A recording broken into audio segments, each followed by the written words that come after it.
Well, we'll take today. Our normal. We'll stay within our normal routine. We don't really change. Today will be just film. We'll watch film from the Virginia Wise game. Make corrections. There's a lot of corrections to be made. And so we'll study that first, learn from last night, and then we as we talk about windshield mentality, we move on to what's next. And Catawba presents all kinds of challenges, so we'll certainly show our guys some film today at Catawba, start dissecting them, and we'll take them on the court for just a install walkthrough, talk about game plan and things we think we can do on both ends of the floor, and then come back tomorrow and crank it up and really get after it. And that's our typical, in season, this Wednesday, Saturday, you get in a pretty good rhythm. So, Sunday's an off day, and Thursdays for us are a walkthrough film day, and we, practice Monday, Tuesday, Friday, play Wednesday, Saturday. So, but today's vital from the neck up, right? We got to learn from what happened last night, some things that we can certainly do a lot better, and we're going to need to do a lot better to have a chance to win on a Saturday, and then you start installing a little bit of what you think you can do, and certainly want to be productive today, even though we're not going live. We touched on this last night, but you enter yesterday's game, one of two teams in the nation shooting 80%, 50%, and 40%. Then a night like last night happens. Is that just kind of the law of averages, kind of balancing things out? Yeah, of course. I mean, you're going to have nights. I went back and watched the film, and for the most part, there was a few, but majority of our threes were great shots. Wide open shots for Devin Whitfield and Alex Dalling and Kavassier McCauley. Cam Henry had a couple, and these are guys you want shooting it. We've always been a team that shoots a lot of threes, but they got to be quality. It's not just coming down and jacking up shots. We were able to you go back, and I think there was 54 possessions that we touched paint, and I think we scored on 29 of those 54 where the ball broke paint, and then we scored on 2 of 27 where we never touched the paint in the whole possession and shot. So it's usually not that big a difference, but it's always a significant difference. And maybe a few settles here and there, but definitely law averages kicks in. I mean, you're not gonna shoot it great every single night. You're gonna have those 4 for 26s. We had a 3 for 22 on opening night against West Texas A&M.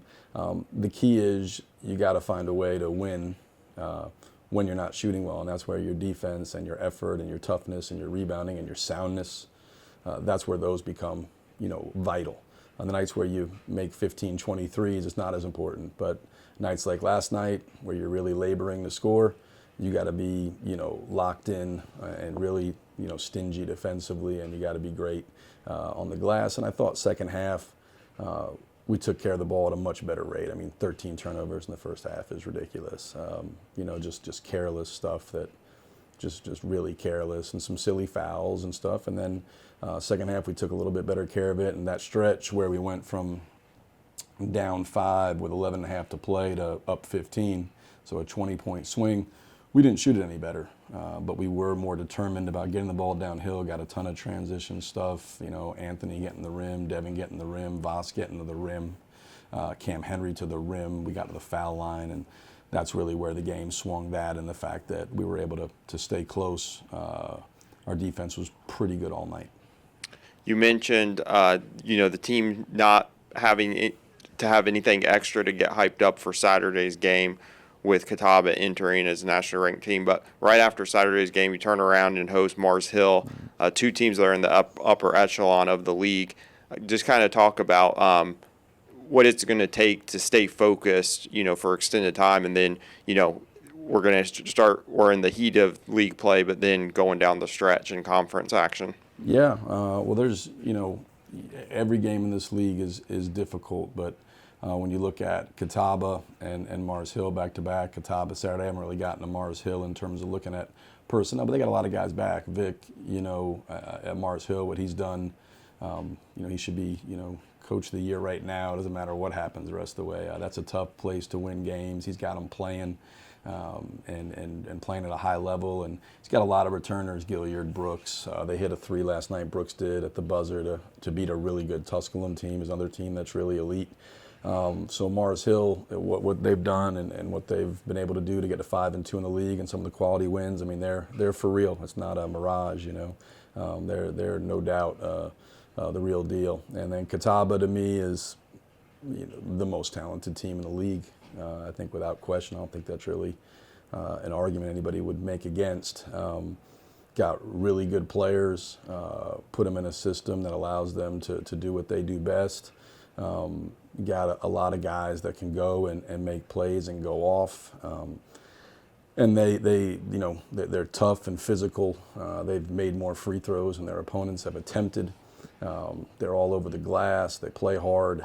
They got really good players. So they're one of not only the best teams in the league, but in my opinion, you know, in the region and the country. So it's going to take, you know, when games like this where you're playing competition at its highest level, it takes the thing that we haven't been great at, which is consistent high-level performance.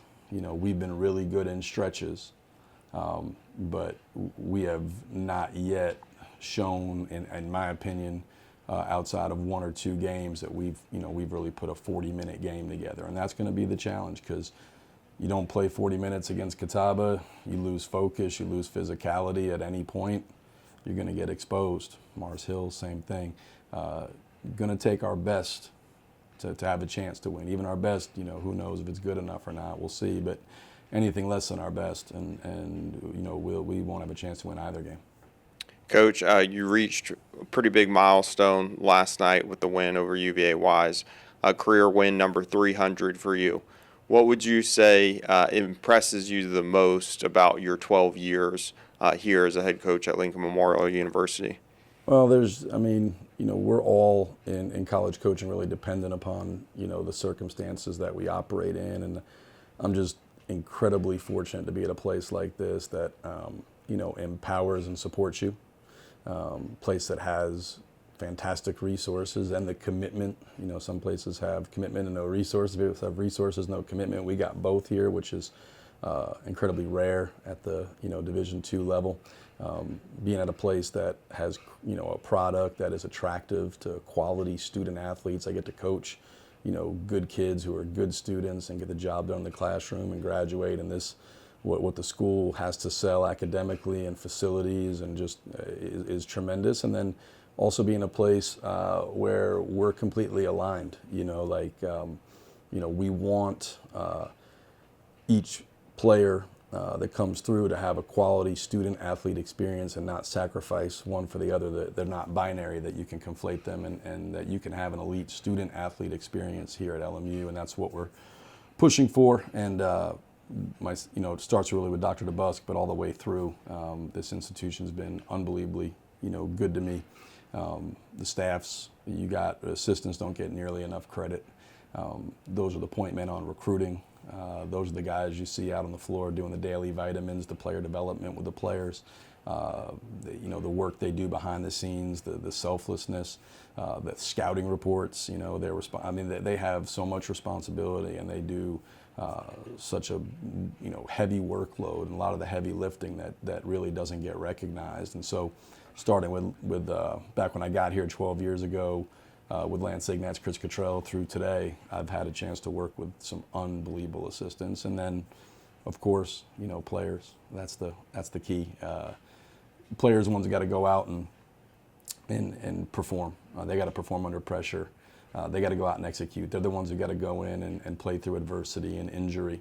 And you can, you know, certainly show them stuff and light the path, but they're the ones who got to choose to walk on that path. And when I reflect back on my 12 years, it's really more of a, you know, how lucky I am to be at a place like this, to have worked with the people I've worked with, and to have it, you know, really the privilege and honor to coach such really quality human beings who are super talented and competitive and cared, and you know, have certainly established a program that hopefully the whole community's proud of, not just for wins and losses, but, you know, graduation rates and how they interact in the community and how they handle themselves in the community service and all the things they do off the court that sometimes get overlooked. Hopefully, you know, like I said, that's really the thing I'm most thankful for, is being at a place that allows us to attract those type of people.